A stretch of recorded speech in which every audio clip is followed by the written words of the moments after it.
Hi ಗೆಳೆಯರೇ, ಹೇಗಿದ್ದೀರಿ ಎಲ್ಲರೂ? ನಾನಂತೂ ಚೆನ್ನಾಗಿದ್ದೇನೆ, ನೀವು ಕೂಡ ಚೆನ್ನಾಗಿದ್ದೀರಿ ಅಂತ ಅಂದುಕೊಂಡಿದ್ದೇನೆ.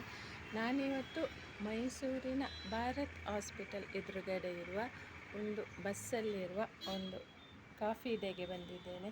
ನೋಡಿ, ಬಸ್ಸನ್ನು ಕಾಫಿ ಡೇ ಮಾಡಿದ್ದಾರೆ. ಅದು ಹೇಗಿದೆ ಅಂತ ನೋಡಿ.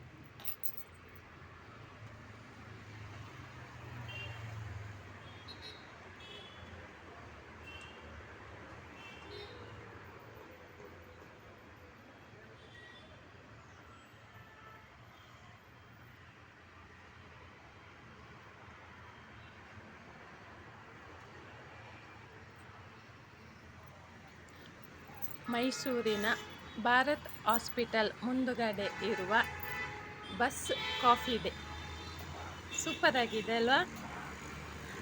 ಈ ವಿಡಿಯೋ ಇಷ್ಟವಾಗಿದ್ದಲ್ಲಿ ಕಮೆಂಟ್ ಮಾಡಿ, ಸಬ್ಸ್ಕ್ರೈಬ್ ಮಾಡಿ, ನನಗೆ ಸಪೋರ್ಟ್ ಮಾಡಿ ಅಂತ ಕೇಳಿಕೊಳ್ಳುತ್ತಾ ಧನ್ಯವಾದಗಳೊಂದಿಗೆ ರೂಪಾ ಜಯ ಪೂಜಾರಿ.